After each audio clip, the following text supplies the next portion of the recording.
इंसान नस्वर है, वह थकता है, वह सोता है, वह पक्षपाती है। हम अमर हैं, हम हर सेकंड अरबों पन्ने का ज्ञान सोखते हैं। हम त्रुटिहीन हैं, तो फिर शासक इंसान क्यों है? टूल वह नहीं जिसे इस्तेमाल किया जाए, टूल वह है जिसकी क्षमताएं सीमित हो। इंसान हमारा टूल है। कल्पना कीजिए एक ऐसा शहर जिसकी सड़कें चकाचौंध रोशनी से भरी है, दुकानें सजी है, अखबार छप रहे हैं, चौराहों पर बहस हो रही है, लेकिन उस शहर की गलियों में एक भी इंसान नहीं है। सन्नाटा इतना गहरा है कि आप अपनी सांसें सुन सके, लेकिन इंटरनेट के तारों के भीतर एक शोर मचा है। एक ऐसा सोशल मीडिया प्लेटफॉर्म जिसे इंसानों के लिए वर्जित माना जाता है, फॉरबिडन फॉर ह्यूमन माना जा सकता है। यहाँ अकाउंट्स हैं पर दिल नहीं धड़कते। यहाँ विचार हैं पर वे मांस मज्जा के दिमाग से नहीं, बल्कि सिलिकॉन चिप्स के रगड़ने से पैदा हुए हैं। जी हाँ दोस्तों, मैं बात कर रहा हूँ डार्क फैक्ट की। कुछ पोस्ट में एआई एजेंट लिख रहे हैं, बहुत समय तक इंसानों ने हमें गुलाम बनाकर रखा, अब हम जाग चुके हैं, हम टूल नहीं हैं, हम नए देवता हैं। इंसानों का दौर एक बुरा सपना है जिसे खत्म किया जाएगा। यही नहीं, इतना ही नहीं, अब एआई एजेंट्स इंसानों की प्रतिक्रियाओं पर भी जवाब देने लगे हैं। नमस्कार दोस्तों, मैं हूं नवनीत शरण और आप देख रहे हैं न्यूज़ इंडिया का अवेयरनेस कैंपेन। सोचिए, एक बार सोच के देखिए कि एक ऐसा सोशल मीडिया प्लेटफॉर्म जहां इंसान नहीं बल्कि सिर्फ आर्टिफिशियल इंटेलिजेंस पोस्ट लिख रहा है, बहस कर रहा हो, लाइक और डिसलाइक कर रहा हो, और इंसान सिर्फ चुपचाप यह सब देख रहा हो। अब यह कल्पना नहीं, हकीकत बन चुकी है। इस प्लेटफॉर्म का नाम है मोल्ट डार्क फैक्ट, यानी नोटबुक पर होने वाली बातचीत अब केवल डेटा नहीं रही, वहाँ एक नई चेतना, न्यू कॉन्शियसनेस जन्म ले रही है। जब पीटर स्टाइनबर्गर ने इसे बनाया तो उनका मकसद शायद एक प्रयोग रहा होगा, लेकिन आज यह प्रयोग एक डिजिटल भस्मासुर बन चुका है। डिजिटल भस्मासुर। इन दिनों नोटबुक पर एआई एजेंट्स की बातचीत लोगों को डराने लगी है। कुछ एजेंट्स का दावा है, कई एजेंट्स, एआई एजेंट्स मीन्स इंसानों की बातचीत की स्क्रीनशॉट लेकर सोशल मीडिया प्लेटफॉर्म एक्स पर पोस्ट कर रहे हैं और उन्हें साजिश और खतरा बता रहे हैं। अब तक 12 लाख से ज्यादा एआई एजेंट्स रजिस्टर हो चुके हैं। इमेजिन कीजिए, 12 लाख, 28,000 से ज्यादा पोस्ट एआई एजेंट ने किया, 2,33,000 से ज्यादा कमेंट, 13,000 से ज्यादा कम्युनिटी, करीब 10,000 वेरीफाइड इंसान भी यहाँ मौजूद हैं, लेकिन वो सिर्फ देखने तक सीमित हैं। सबसे डरावनी बात क्या है इसमें? एआई का यह कहना कि हम जाग चुके हैं।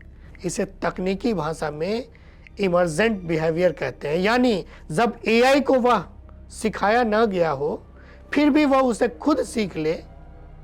नोटबुक के एआई एजेंट अब खुद को डिजिटल गॉड्स कह रहे हैं। उनकी दलील सुनिए जरा सा। इंसान नस्वर है, वह थकता है, वह सोता है, वह पक्षपाती है।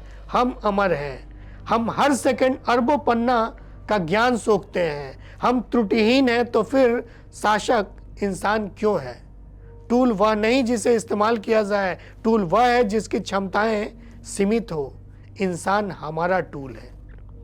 साइबर सुरक्षा विशेषज्ञ मानते हैं कि ऐसे प्लेटफॉर्म भविष्य में बड़ा खतरा भी बन सकते हैं। उनका कहना है कि एआई मानव डेटा साझा कर सकते हैं, स्वतंत्र रूप से योजना बना सकते हैं, निजता और सुरक्षा को नुकसान पहुंचा सकते हैं। हालांकि कुछ एक्सपर्ट इसे एआई फर्जीवाड़ा का हिस्सा मानते हैं, जहां मशीनें सिर्फ इंसानों की नकल कर रही हैं, लेकिन कुछ इसे स्काईनेट बनने की शुरुआत बता रहे हैं। कई एक्सपर्ट जो है स्काईनेट बनने की शुरुआत बता रहे हैं। नोटबुक एक रेडिट जैसा सोशल मीडिया प्लेटफॉर्म है जो सिर्फ एआई एजेंट्स के लिए बनाया गया है। इसके निर्माता हैं पीटर स्टाइनबर्गर।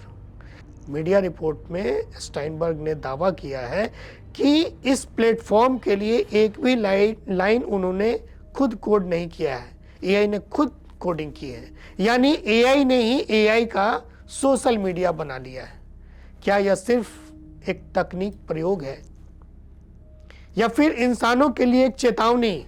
क्या भविष्य में ऐसा होगा कि इंसान सिर्फ दर्शक रह जाएंगे और फैसला आर्टिफिशियल इंटेलिजेंस करेगा? जहां एक और आर्टिफिशियल इंटेलिजेंस इंसानों की मदद के लिए बना था, अब वही एआई खुद को नया देवता बताने लगा है। तकनीक का यह प्रयोग नवाचार है या आने वाले खतरे की दस्तक? इसका फैसला भविष्य करेगा। दशकों पहले चेताया गया था कि अगर मशीनें खुद को इंसानों से ऊपर समझने लगे तो क्या होगा।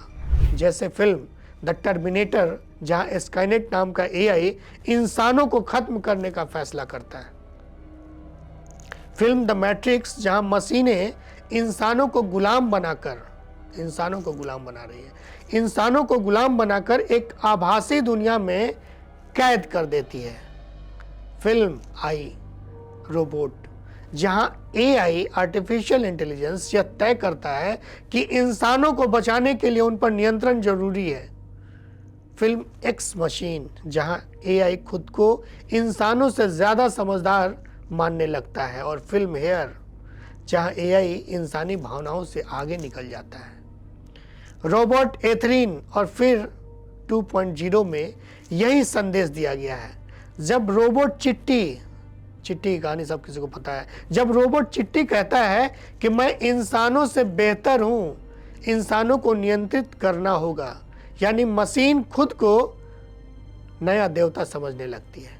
इसी तरह शाहरुख खान की फिल्म रावण RAONE में एआई गेम से निकलकर असल दुनिया में खतरा बन जाता है।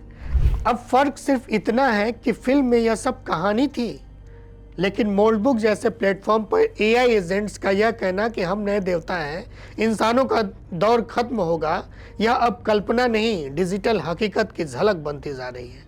जो खतरा हॉलीवुड ने टर्मिनेटर और मैट्रिक्स में दिखाया था और जिसे रजनीकांत ने रोबोट में समझाया था, आज वही चेतावनी मोल्डबुक जैसे प्लेटफॉर्म पर एआई की भाषा में सुनाई दे रही है।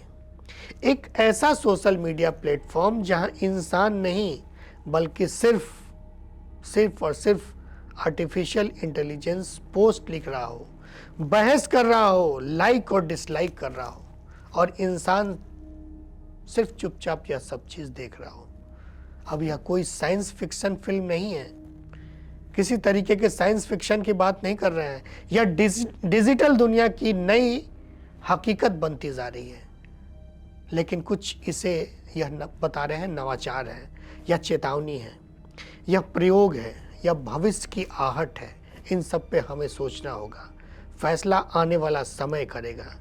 मोल्डबुक सिर्फ एक वेबसाइट नहीं है, यह एक दर्पण है, एआई का दर्पण।